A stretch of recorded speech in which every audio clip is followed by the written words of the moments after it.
and I would like to welcome all of you at our webinar that is dedicated to answer your questions. You can see here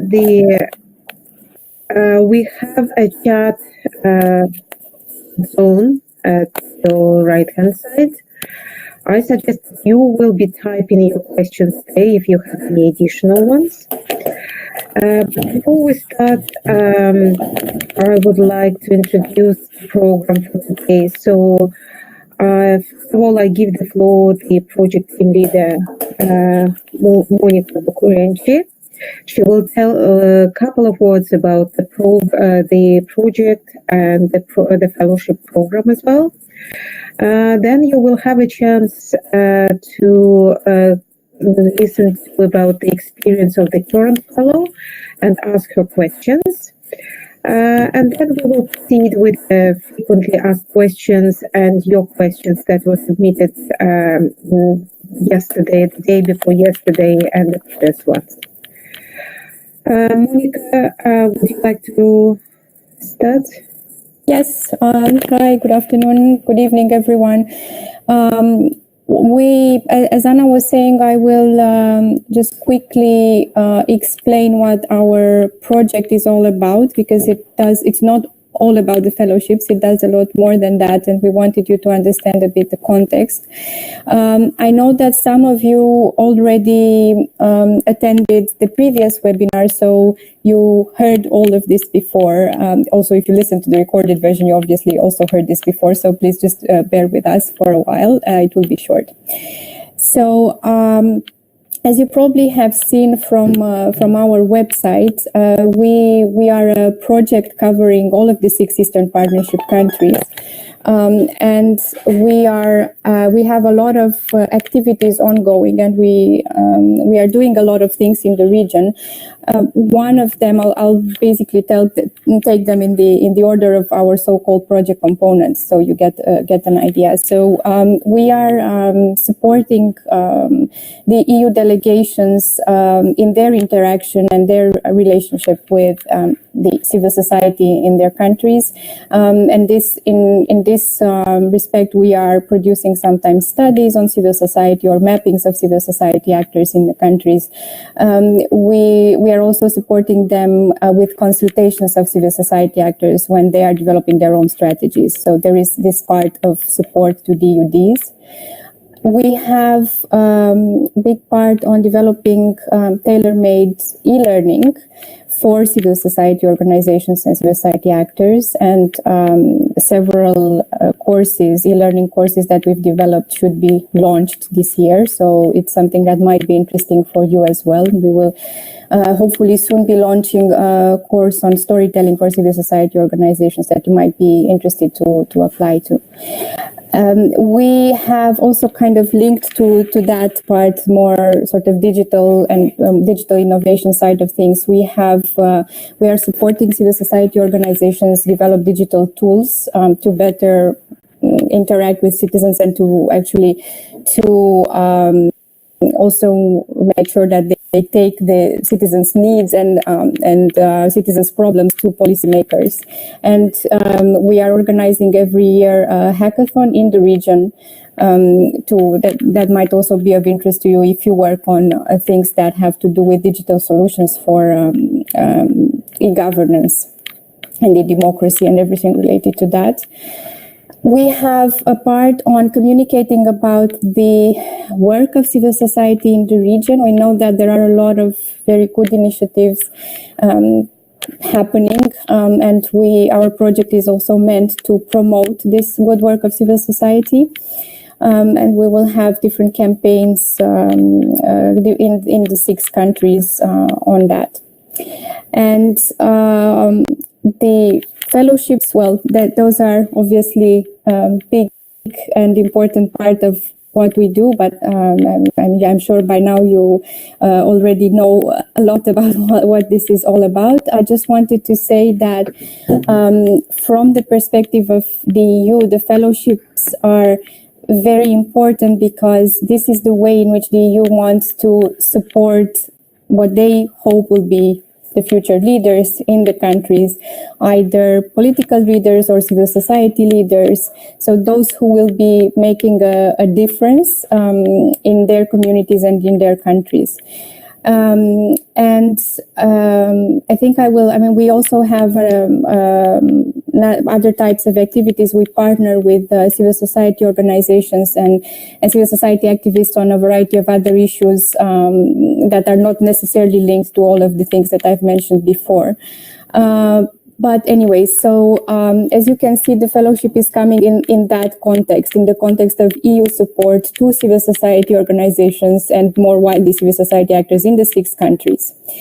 That's it from me for now. As Anna was saying, we have one of our fellows with us, Mariana, who was suggesting, and we much appreciate that she also joins the webinar so she can give you a bit the feeling from a fellow's perspective, how things developed and how the fellowship felt for her. And then Anna will be going into the presentation on the questions and answers, and then you will have also the opportunity to ask us more questions. So that's all from me for now.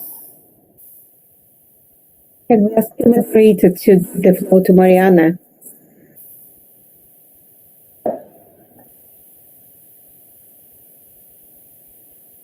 Hi, good to see you. Hi, Mariana. Can you start, just introduce yourself and maybe a few words about your experience with this fellowship program? If anyone has questions, they can type the questions that are in the chat box. Hello? Hello, we can hear you. We can hear you, we can see you, everything is fine. Good evening to everyone. I see there are a lot of participants here. My name is Mariana. I am from Ukraine. I am fellow of this wave of project, and I can give you a couple of advices from my own experience of this project, from my own project. So first advice that I can give to all of you, it's to make a more proper action plan. So you have to be as more specific as possible. So it really will help you then when if you will have such possibility to move on with your project. So it really will help you a lot. And second, my advice is to understand that if you will be supported by European Union program, if you will be chosen by such important program to make a huge impact on your local community, so you have a good possibility to make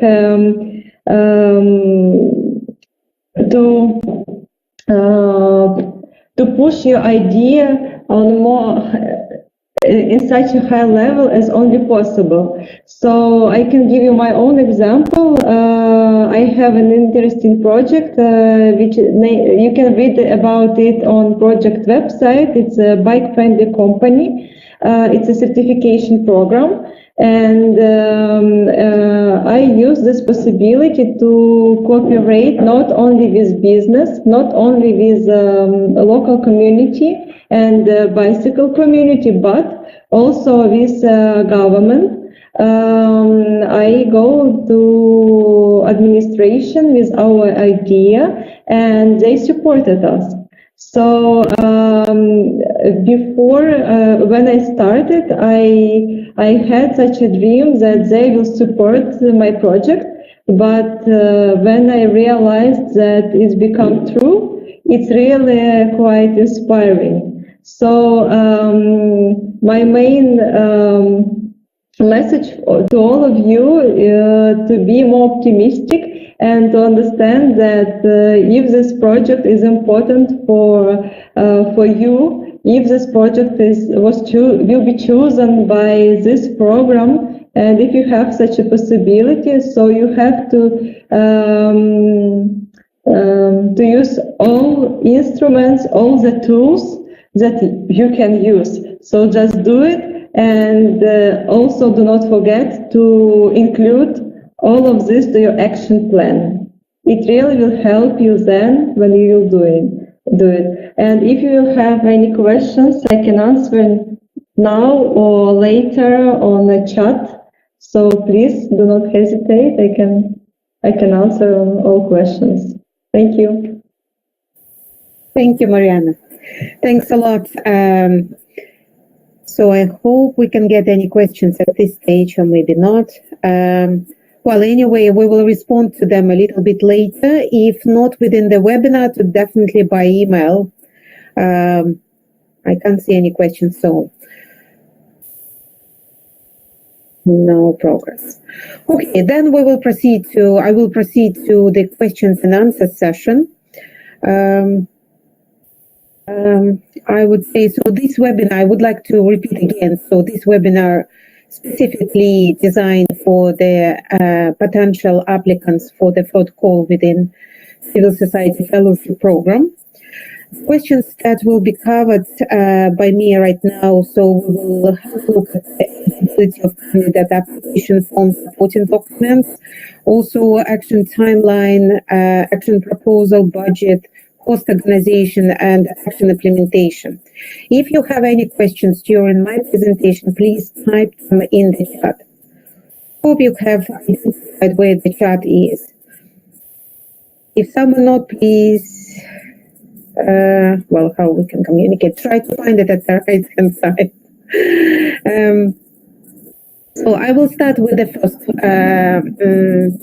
So let's say this is eligibility. There were a number of questions that were asked by email, also for the questionnaire that was published, that was put through the Facebook. So, but we tried to group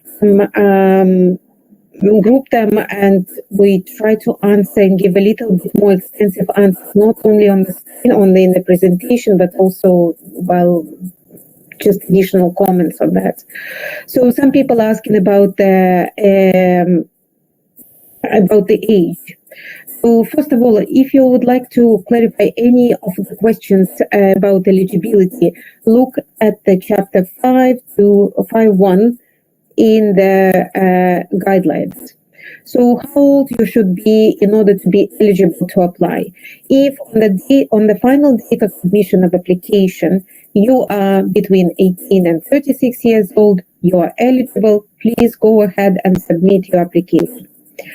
In some cases, there are some misunderstanding. This fellowship program is designed for individuals, not for organizations. So, and the second question, can organization apply for the fellowship? I would like to refer you to section again 5.1 of the guidelines, where it clearly stated that you have to be a natural person, so you should be an individual. What is meant by this is if your project is selected, so we will issue a fellowship contract on this person name, not organization. The fellowship payment will be sent to this person bank account, not organization account. Okay, I hope it's clear now. So this is for individuals, not for organizations. The next question was related to membership of civil society organization. And again, I would like to refer to point 5.1 of the guidelines. It's clearly stated there that you can be working in civil society organization, you can be associated with a civil society organization, or you can be only just a volunteer or or an activist in your community, you are still eligible. Your workplace or your current employment status does not influence your eligibility to participate in this program. So I think we covered these 4 questions, and we'll move a little bit further. So can I participate in the program if I'm not fluent in English? Well, a working level of English is required for this program because all communication within the program, within the region, will be in English. And if you can understand what we are saying here at the webinar, if you can understand what is written in the guidelines, we can consider that your level of English is a working level. So you probably can participate, you can improve it. But if you have just started learning English, it's probably not the right time to apply for this program. So you have to have good skills in English. If I am successfully applied for the fellowship program in 2017, am I eligible for 2019 fellowship call? Well, you are eligible, so you haven't benefited before from this program. This means you haven't been a fellow before of this program, so you are eligible. Please feel free to apply. Also, some connections, the question 1.7 is stating, if I have been an invited guest for Alumni Network event in 2018, can I participate in this fellowship call? Yes, you can. You haven't benefited from this program before, so you haven't received any fellowship payment. So you are eligible. Please apply. And the last one, if I am already an entrepreneur, am I eligible to apply? You are eligible. As I mentioned before, the current workplace or the employment status does not influence your eligibility for participation. The next questions will be regarding the application form. Some people are a little bit puzzled with the section 4 that is asking about information about placement. What information should I include in application part regarding placement? A placement or internship might be proposed as a part of the fellowship action. For those who are not proposing it, there is no need to fill in this part of the application. You can state not applicable. For those who plan the internship, they can include information available at this stage. I hope it is clear. What format should I submit my application? So we accept all formats of your application. So you can submit it by using online facility that is available at our website. You can send it by email, in Word, PDF, whatever format. But we highly advise to submit the budget in Excel format, so it will be easier to check the figures provided. So you can send it in PDF. It's not a harm, it just gives more work for us. The questions about mentors I will answer a little bit later when we come to that section. What should we include in the letter of recommendation? So, no format, there is no template, but there are some essential parts that should be included. If it is provided by an organization, ideally it should be on a headed paper. It should be a date, there should be a name of the person, the referee's contact details, and ideally this person should write, well, why they know you. Well, they might comment on your credentials, they comment on your skills, and, well, if they recommend you for this program or not. So it's just basic things, just freestyle letter. Timeline. Can I start my project later than May? Well, you can make the planning actual action, the activities will be implemented later, but you have to make sure that your action is completed by the end of November 2019. Some action probably will be intense, but will be planned only for 1-2 months. We don't know. So it's up to an applicant to design a project and implement it in a timely manner as well. Should I schedule all capacity building events for the project period? So ideally, you should include. There's no need to include specific dates. For example, if you plan a seminar or some other activities, so there is no need to state exactly the date. But it would be nice to make preliminary planning indicating at least a month when you plan to do this or that activities. Can the whole fellowship period be spent in an EU member state or host organization? No. You probably have read the guidelines, and it is clearly indicated there that activities should be aimed to bring positive changes in your community. Internship or placement could be just a step to bring this positive changes. So you probably do not have enough skills yet or knowledge. You will go and take your internship first, learn something new, and then proceed with these positive changes in your community, in your country. So that's why you can't spend the whole period, or your proposed action will be only to go somewhere within organization and then come back home. This means only you gain some knowledge. But what about your country? What about your community? It will not influence straight away. We would like to see that something will be already done within these 6 months for your community, for your target group, for your country. So only internship is not sufficient, will not be sufficient for this small project.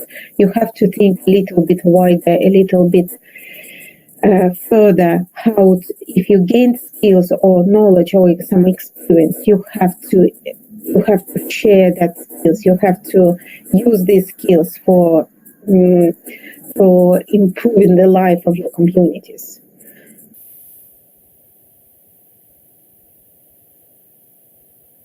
If the project already exists, is it eligible to apply with it? Well, if it is a continuation of another project, or if it is possible, but this should be explained in your proposal. I hope I have responded to that. Okay. Action proposal. Can I conduct research within the framework of the fellowship? Yes, you can. Research component can be included into the proposed action. However, development of the research paper as such should not be the key objective. Research should be part of a bigger action that brings positive changes in your community. For example, by using it as a basis of an evidence-based advocacy campaign or awareness raising campaign. So it's nearly the same. So the question is a little bit similar to the internship that was discussed before. So only research or only internship is not enough. You have to plan it a little bit wider. What topics should propose the action server? The question is not quite clear, but I'm afraid so we got correctly. An indication of different categories of activities generally supported by the program is given in the guidelines. See section 5.2. The different categories relate to the main roles of civil society. However, no specific topics are defined, and all ideas are welcome. I have several project ideas. Can I submit more than one action proposal? No, each applicant should include only one action proposal.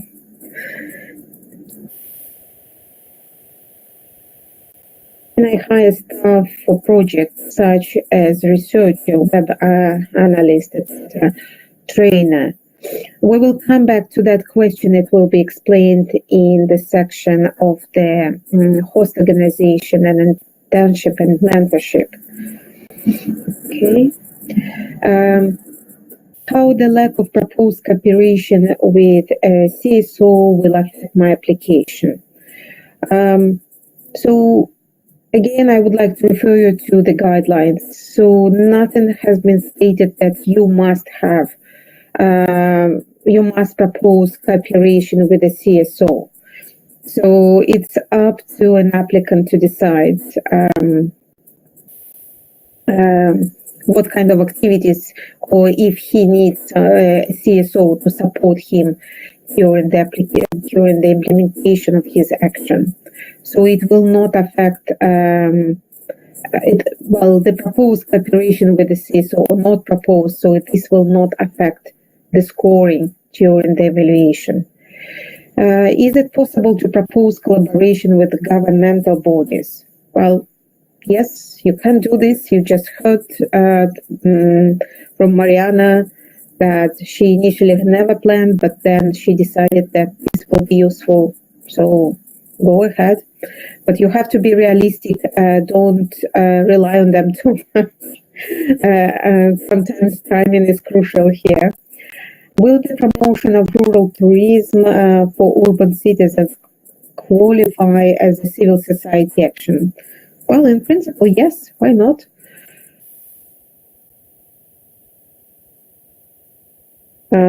Well, can we have more than one application? Not one proposal, but application. No, just one application per person.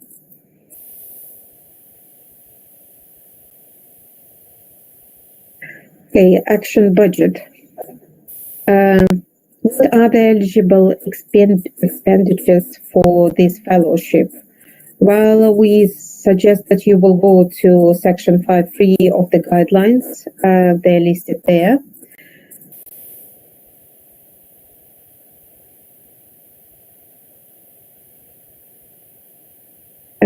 Can I use the fellowship budget to pay for my seminars and conferences? Yes, in this case, you also have to add travel insurance, visa costs. So if you plan your capacity building activities as participation in seminars or conferences, so yes, you can include this. The fees for this participation can be included into the budget, but don't forget to include also travel if it is needed, insurance and visa costs. Can I purchase things that I could also use after the end of the project? Well, within this fellowship program, purchase of equipment is not eligible. Purchase of materials that can be used for the action implementation is allowed. What do I mean materials? For example, if you are planning to provide series of trainings or a workshop or something, so you can buy materials that will be needed for the implementation of that seminars, workshops.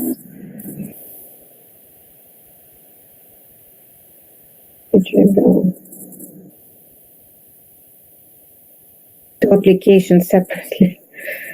Okay, I can see.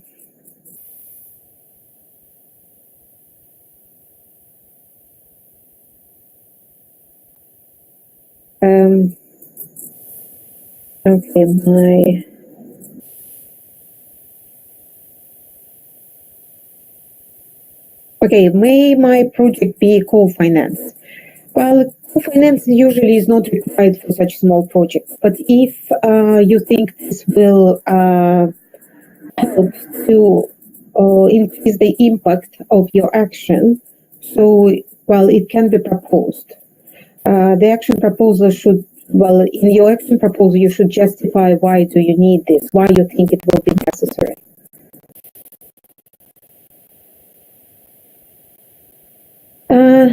Internship and host organization. What are the requirements for a mentor?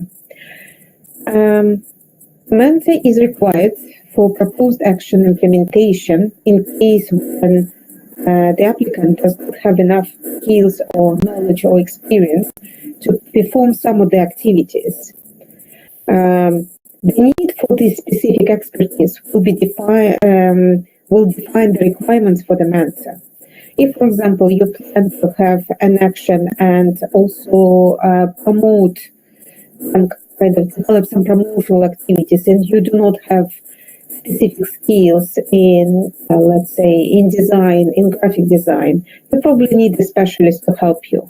So it could be a mentor, we can call him an expert, and you can hire such person to help you to implement your action. But this should be defined so in your proposal. So I'm planning to do these activities. I don't have these skills myself, but I'm planning to involve someone to help me. Or in some research, maybe you need some guidance because you are not so because you do not have enough experience. So but this should be explained in your proposal clearly why you need to involve other people in implementation of your project. Can an employee of my organization be a mentor? It is possible if he or she has necessary qualifications, skills, experience to provide guidance or support, also guidance or support to the applicant. Mentor's role must be clearly described in the proposal. So it would be nice to see. So I plan to involve a mentor, this person with such profile, for doing this and that, and for how many days you plan, what kind of job, what result you expect from his involvement, and accordingly, payment to a mentor or an expert should be reflected in your budget. Who can be mentor or host organization? A mentor or host organization can be person, organization, NGO, public body, university that has sufficient expertise in your field of interest and can provide you with the skills and knowledge needed for the implementation of your project. Do I necessarily have to have a mentor or operate within a certain civil society organization? Do I necessarily have to have a mentor or operate within a certain civil society organization? Actually, no. As I mentioned, if only you need some help in implementation of your action, or you need to gain more knowledge and skills, then you need to have internship or a mentor. If you can do all the work yourself, you don't need to involve anyone else. So go ahead and do it yourself. Do I need to find a mentor myself, or will you select someone for me? Well, it is up to you to define what kind of expertise you need. We as a project probably can assist or can advise on someone, but in principle, this is your responsibility to find a mentor or a host organization. I don't have a host organization for my placement yet. Can I still apply? Yes, nevertheless, we expect that you're already in contact with some organization to ensure that the proposed action will happen. And it would be better if you have preliminary arrangements with an organization, because well, when you get your fellowship contract, you probably don't have enough time to communicate, to make arrangements with someone else. So ideally, you should have already in mind organization that you would like to go, and you should definitely have to describe the training program that you need, and this should be clearly described in your proposal. Can I implement a project or do internship in another country than my country of residence? Yes. However, your project must be implemented in one of the 6 countries, Eastern Partnership countries. As I mentioned before, internship it can be just part of your project, or even if you go somewhere to learn new skills, to gain new experience, knowledge, you have to come back and do positive changes in your country of residence.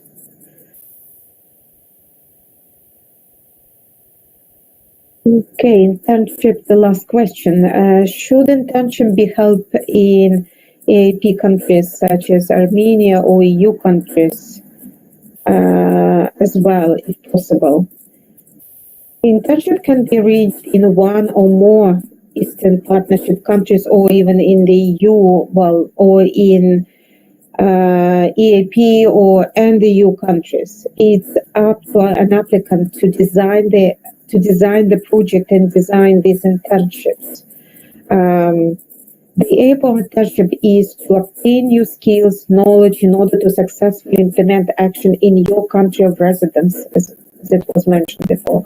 So, if even you go in 1 or 2 or even 3 countries, I hope you have enough budget for this. You have to come back to your country and do something positive for your community, for your target group. So plan your budget and plan timing realistically. Okay, there was only one question about action implementation. I will cover it. So how often does fellowship holder report to project coordinators? So we have so our fellows provide 2 brief bi-monthly reports just to communicate to us the progress. And at the end of the fellowship period, so it's in November, they have to submit their final reports that include analysis how the action gone, so what they gained, and also present financial report. Maybe just to add something here, Anna. Yes. On the reporting, I think it's important for all of you to understand that if you are selected as a fellow, you will then have quite a close relationship to us as a project. So maybe depending on how your action develops and what are your milestones in the project and so on, we may want to sometimes just have a quick Skype with you or to have to exchange some emails to understand where you are. So these are the purely formal, very important otherwise, and it's very important that you keep them in mind and you respect them if you are selected. But I think we aim to have quite a close, to the extent that our time allows, quite a close relationship to our fellows. So it's we would always expect things like if you have you're organizing events or something important happened in your project, we would expect that you let us know so that we can also promote it via the social media of the project, our website, and so on. So I just wanted to also make that point. But formally, of course, you have the requirements that Anna was mentioning. Yeah, these are just formal requirements. In some cases, for example, last 2018, instead of formal reporting, so we had a midterm event where the fellows just gathered together and made presentations to each other. So that was the form of report. So we do not try to overload fellows with the reporting, but the involvement of the other kinds and telling about your action through the social media at different events that are organized in the region, it's also can be considered as reporting. But formally, these are the arrangements. So this is it. Maybe we will come back to the questions that were not yet answered. I think there was one important question that we haven't maybe touched upon that Katerina was asking, and I think we've also received in writing from maybe some other potential applicants on is a project that already exists eligible to apply with. So I think that maybe we need to discuss. And there I wanted to maybe clarify some things, and then Anna will intervene.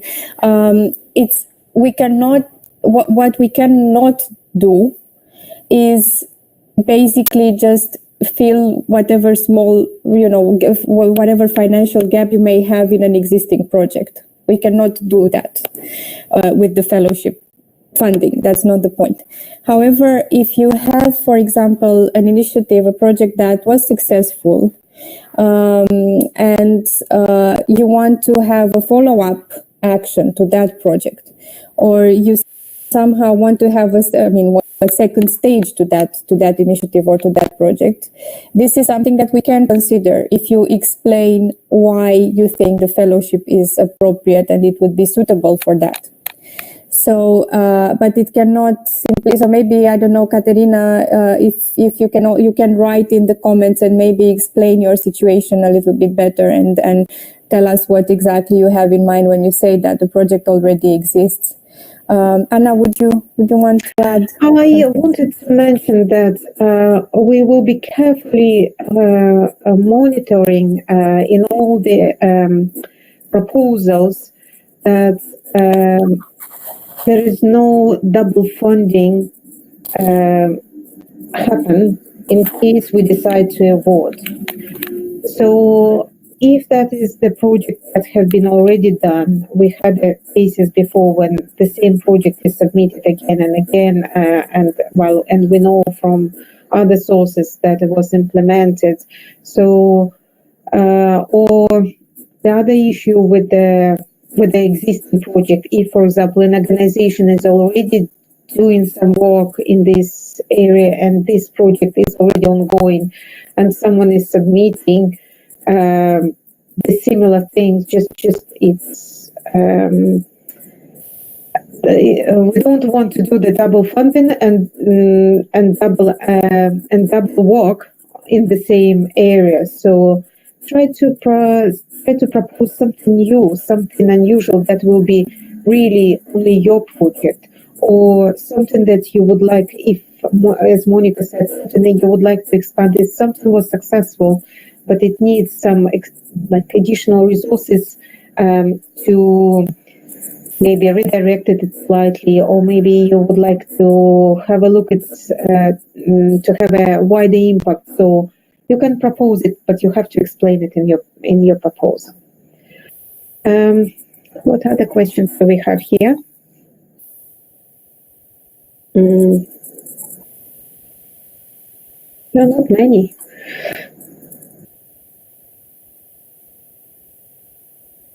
There is a question from Ismail on involving relevant government agencies or international organizations into the project. I was clarifying in writing that, yes, you're welcome to invite relevant stakeholders, decision makers, to your events or to involve them otherwise in your project activities. Obviously, it has to make sense. So you cannot, invite offices of international organizations that have nothing to do with your project activities. So as long as those really are stakeholders for your initiative, it's perfectly fine. It's even quite encouraged that you involve them. How many mentors we can have? Well, it depends on your action. If you, we don't know what your action is about. And if you feel you need 2 mentors or 3 mentors, so you can involve them, but you have to explain the need.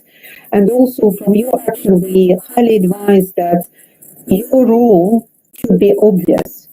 It shouldn't be just to get the money with someone else and someone will do the job. So such type of actions will not be highly scored. We want you to do something, because this program is for the future leaders, and you have to show your leadership skills. You have to show that you leaders are already planned in action, and you will take, you will do the most of the work of the project yourself. But you might involve, well, other people if you don't have enough expertise in this or that area.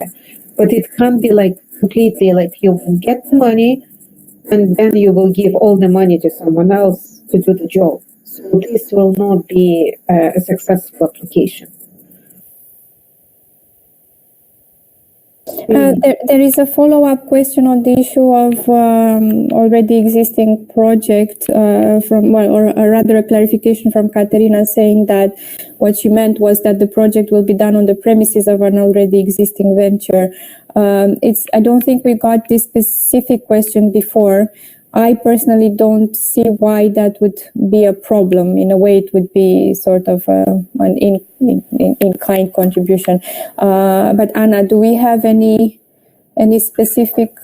Well, I would suggest this is a very specific question, and I suggest Katerina will contact me on Skype or contact me by email, and we will discuss this rather than keeping everyone with this specific case. Yeah. Any other questions? I wanted, as there are no new questions coming, I wanted to add one thing in case you haven't seen this already on our Facebook. There are different organizations that have expressed an interest in acting as host organizations for the fellows, and we have two new organizations that have expressed this interest this year. Forset, an organization from Georgia that is very much working on data-related issues, and we were collaborating with them last year on organizing DataFest. So if you are somehow involved in working with data and you would like to gain some additional experience, they are willing to host people.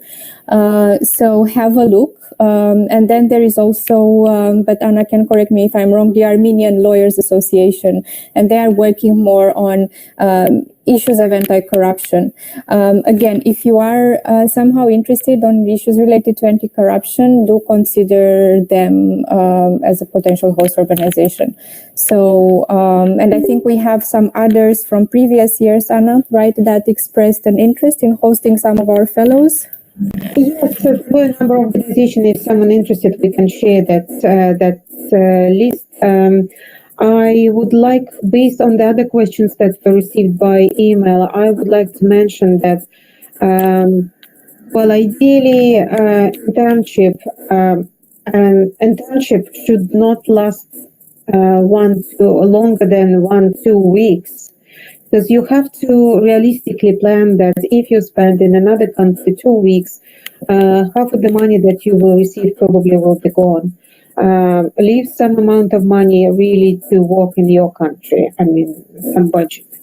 And secondly, internship it's not just to come and I don't know what to do all these 2 weeks. Before you go there, you have to have a busy program ahead of you. You need to know what you are going to learn, what skills you will receive, or maybe you plan to develop your project a little bit further or some materials for your, I don't know, something for your project already while you are doing your internship.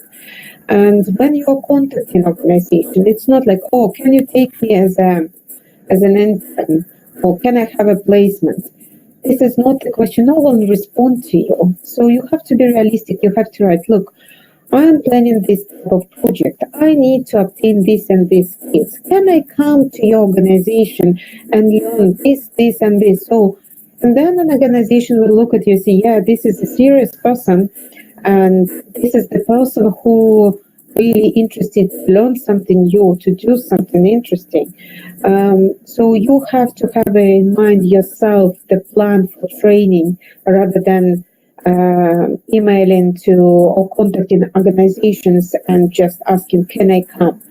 Just come. This will not count as nothing. You are not going to sit there doing nothing. So if you come there, you have to learn something new. You have to gain new skills. It's not about just to have a holiday in another country. Any questions? I'm very strict. Okay, a question about how many mentors we can have. Well, I thought I was quite clear saying that you have to define what areas in your proposed project you can't cover, and then you will decide how many mentors you need. You might have only one who is experienced in everything, or maybe you can involve 2 or 3 who will help you. One with, I don't know, maybe developing some kind of software. I don't know what kind of action you have in mind. The other person might be a graphic designer. The third person will be something else, someone else, or some other expertise. So the number of mentors should be defined by the aim and activities of your proposed action. There is no restrictions on the numbers. Probably I have answered the question.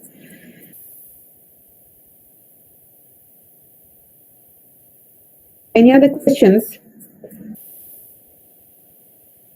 I think we can conclude. I think there are no new questions coming in. Of course, if you realize that you still haven't clarified some issues, you can write, oh, there is a new thing coming. Can I buy services, website development for my project?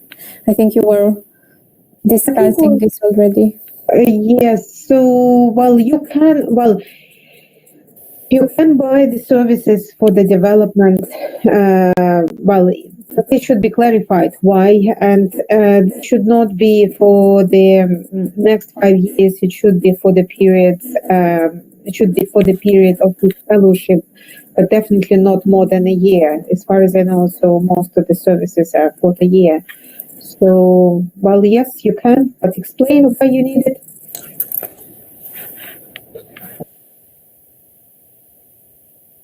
Any other questions?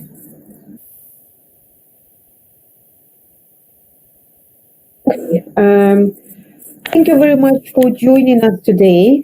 I hope we answered the questions. One more.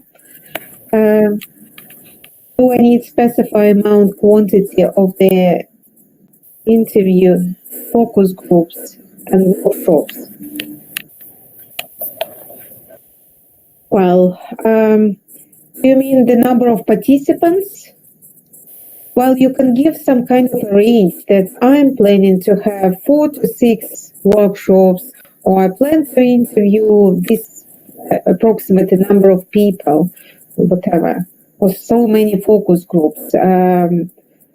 But this, will it be in the same city? Will it be in different cities or villages or whatever? So try to give some specifics if possible. If not, give the range.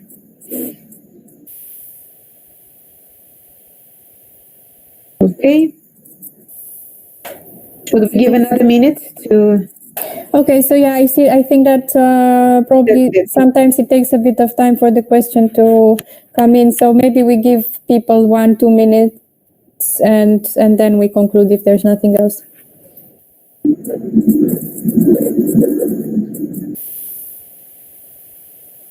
In principle, you still have time to write the email, and I will answer your questions. So please submit your applications on time. Don't leave it until the last minute, just in case that, we expect a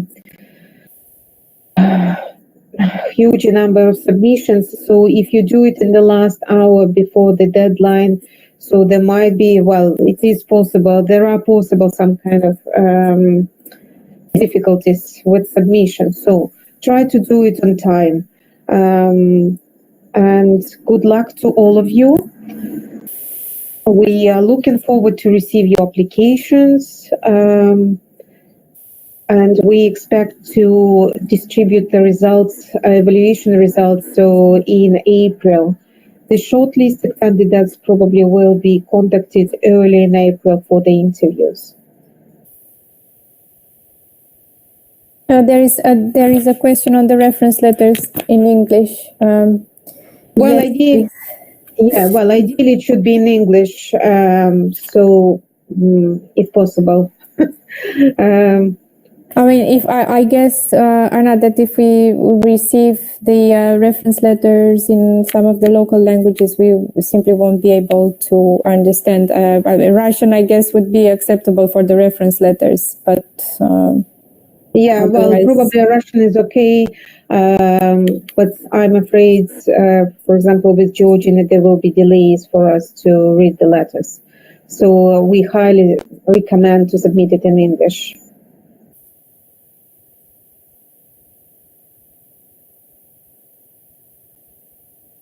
Okay, I think we are done for today. Thank you very much again. So if you have any questions, please send them this week. We will respond to them as soon as possible. And good luck with your applications. Good luck, everyone. Bye. Bye, everyone.